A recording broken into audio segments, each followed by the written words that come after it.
Nietzsche said something most people never act on. Nothing on earth consumes a man more quickly than the passion of resentment. He wasn't warning you. He was diagnosing most of humanity. Someone cuts you off in traffic. A coworker takes credit for your idea. A stranger says something dismissive. And suddenly your whole day belongs to them. That's the trap Nietzsche spent his entire career trying to pull people out of. Not by telling you to calm down, by showing you what anger actually costs. He drew a hard line between two completely different kinds of anger. One builds you. The other quietly hollows you out from the inside, and you don't even notice it happening. The hollowing out kind he called resentment, not just frustration. A slow, festering resentment that never moves, never acts, just sits there blaming everything outside itself. Resentment anger points outward constantly. Other people, bad luck, unfair systems. It feels righteous. That's exactly what makes it so dangerous. It feels like clarity when it's actually a cave. Nietzsche watched this pattern destroy people. Not enemies, not strangers. Intelligent, capable people who spent their energy rehearsing grievances instead of building anything real. The other kind of anger is different. It moves. It converts outrage into a project, a decision, a direction. Nietzsche called it active anger, energy that actually goes somewhere. It's the anger that turns into positive energy, he wrote, the determination to say, okay, I'll change this situation myself. That's the whole distinction. One reacts, the other creates. Most people never ask which kind they're carrying. They just carry it, for years sometimes. And the weight compounds quietly, the way debt does when you stop checking the balance. Carl Jung had a different angle on the same problem. He noticed that the people who irritate us most tend to mirror something we haven't dealt with in ourselves. Someone's arrogance bothers you, their laziness, their need for approval. Jung would ask you to sit with that discomfort a little longer before blaming them entirely. That's not a comfortable idea, but it's a useful one, because if the trigger lives inside you, then you actually have power over it. External people don't get to keep that power. There's also the reaction problem. Every time you visibly react to someone's provocation, you teach them exactly which button works. They file that away. They use it again. Behavioral psychology is pretty clear on this. Emotional reactions reward the behavior that caused them. Stop rewarding it, and the behavior loses its fuel. Simple, genuinely hard to do. Nietzsche's answer wasn't suppression. Suppressing anger doesn't dissolve it, it just pressurizes it. He wanted you to redirect it, the way Michelangelo redirected his into marble. Michelangelo was famously difficult, temperamental, isolated, consumed by his work, but that intensity went somewhere. It became the Sistine Chapel ceiling. It became David. It didn't become bitterness. The will to power, for Nietzsche, wasn't about dominating others. It was about directing your own energy consciously, choosing where your force goes instead of letting it leak out sideways. Silence is part of this, not passive silence, strategic silence. When someone expects a reaction and gets nothing, the dynamic shifts completely. The discomfort transfers to them, not you. Someone makes a cutting joke at your expense in a group. You don't react. Within a day, the awkwardness isn't yours anymore. It belongs to the person who made the joke. Nietzsche wrote that he needed distance to see things clearly. I must have distant perspectives in order that I may think well of things. Anger collapses that distance instantly. When you're inside the reaction, you can't see the situation. You're just inside it. Distance, even a few hours, changes what you're actually looking at. The people who genuinely never seem rattled aren't suppressing anything. They've just stopped treating other people's behavior as something that requires their immediate response. That's the actual skill. Nietzsche put it plainly. No price is too high to pay for the privilege of owning yourself. That's what emotional control actually is. Not peace. Ownership. Neuroscience has a name for what happens when you replay an argument in your head. Every replay strengthens that neural pathway. You're literally training yourself to stay angry. Nietzsche saw this before brain imaging existed. He called it a kind of self-poisoning. The grievance doesn't hurt the person who caused it. It only ever hurts the one carrying it. There's a quote from him that doesn't get enough attention. Most people are far too much occupied with themselves to be malicious. The person who wronged you probably isn't thinking about you at all. That's the part that stings. You've been running a whole courtroom drama in your head, and the defendant didn't even show up. They moved on hours ago. Justifying yourself is its own trap. Every time you over-explain your reaction, you signal that their opinion of you actually mattered. That signal is louder than anything you say. Nietzsche wrote in Beyond Good and Evil that people with the potential to rise above the crowd get pressured into becoming a herd animal, something eager to please, sickly, and mediocre. The pressure is real. So is the choice. When you live by your own standards, other people's anger towards you becomes almost automatic. Nietzsche expected it. People are always angry at anyone who chooses very individual standards for his life. Their anger isn't really about you. It's about what your choices remind them of. You're moving, and they're not. That discomfort has to go somewhere. Dogen, the 13th century Zen master, had a different frame for the same problem. He said anger is one of three poisons, alongside greed and ignorance, and that understanding it deeply turns it into wisdom, not suppressing it, not venting it, understanding it. There's a difference. Suppression buries the charge. Understanding actually discharges it. The burning coal idea is old but accurate. Someone throws provocation at you. You can grab it or let it drop. It only burns if you decide to hold it. Amor fati is where Nietzsche lands eventually. Love of fate. Not tolerating what happens to you, actually wanting it, because it's the material you have to work with. My formula for greatness, he wrote, is amor fati, that one wants nothing to be different, not forward, not backward, not in all eternity. That includes the people who irritate you. Every difficult person is part of the material. The coworker who undermines you, the stranger who dismisses you. They're friction. Friction either wears you down or sharpens you. Nietzsche also wrote that chaos is necessary. One must still have chaos in oneself to be able to give birth to a dancing star. Anger, unresolved, is chaos. Directed, it's fuel. They've realized true freedom isn't avoiding storms, but mastering the ship. Their inner compass points not to others' opinions, but to their own developing will. There's also something worth knowing about trolls specifically. They don't want a debate. They want proof they've entered your mind. Every angry reply confirms their success. The non-reply isn't weakness. It's the one move they can't counter. An unanswered provocation follows the person who sent it, not the person who received it. Nietzsche's rope metaphor captures the whole tension. Man is a rope tied between beast and overman, a rope over an abyss. Every reaction is a choice about which direction you're moving. The beast pulls toward impulse. The overman pulls toward conscious choice. Neither wins permanently, but you decide, moment by moment, which pull gets more of you. There is in the world only one way on which nobody can go, except you, Nietzsche wrote. That path doesn't have room for everyone else's grievances riding along on it. The goal isn't to become someone who never feels anger. That's not a person. That's a statue. The goal is to feel it and still decide what it becomes. Our inner lives, a battlefield. Others' actions are mere sparks, igniting fires within us or not.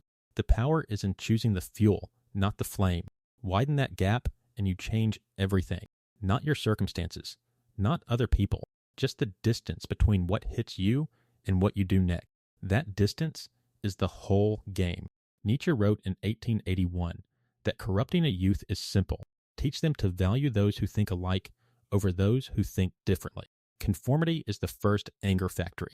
That conditioning starts early and runs deep.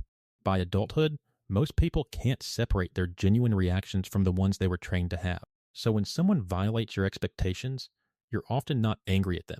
You're angry at the gap between what you were told the world should be and what it actually is.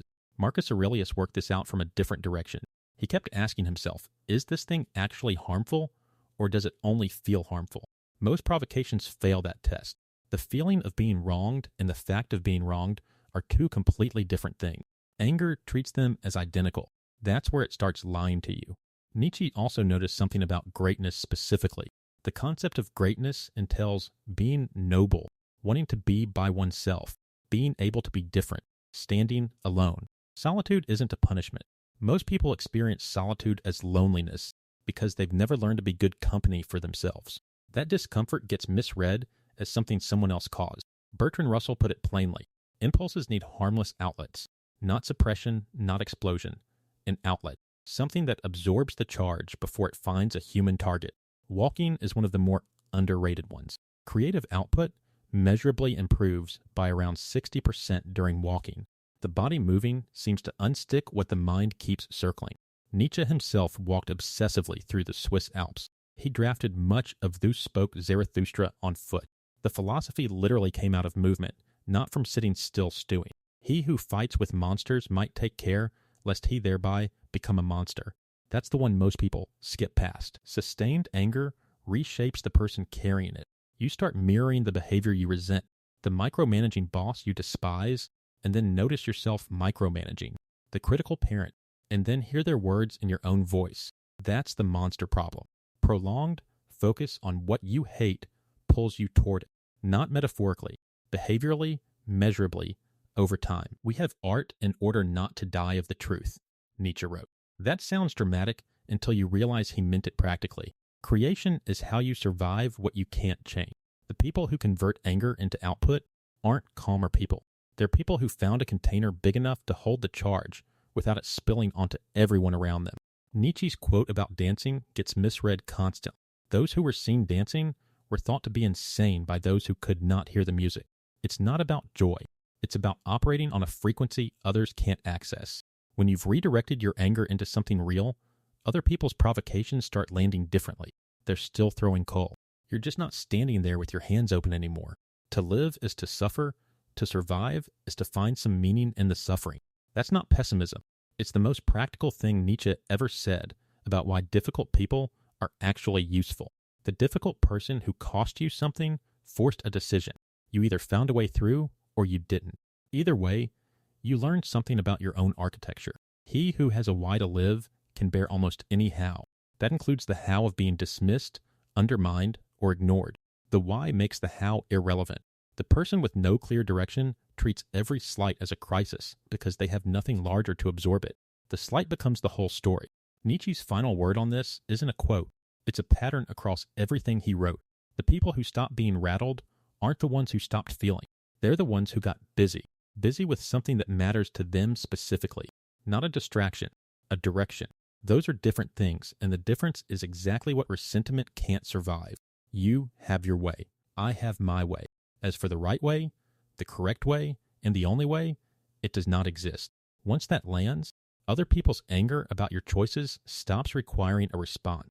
Entadeva, the 8th century Buddhist teacher, went further than anyone. He argued there is no justifiable anger, ever, not because feelings are wrong, but because anger never improves the situation. That's a hard position to hold, but his logic is clean. If something can be fixed, fix it. If it can't, anger changes nothing. Either way, anger is optional. Nietzsche wouldn't have agreed entirely, but he'd agree on the waste. Energy spent on what can't move is energy that never reaches what can. That which does not kill us makes us stronger. Everyone knows that line. Almost nobody applies it to the people who irritate them, but that's exactly where it belongs. The coworker who undermines you, the family member who dismisses you, their resistance. Resistance is how muscle forms. You don't think the weight, but you use it. Nietzsche also wrote that insanity in individuals is rare, but in groups, it's the rule. Most collective anger is borrowed. You caught it from the room, not from your own experience. That's worth checking before you carry it. Is this actually yours, or did you absorb it from someone else's grievance and start treating it like your own wound? Confirmation bias does the rest.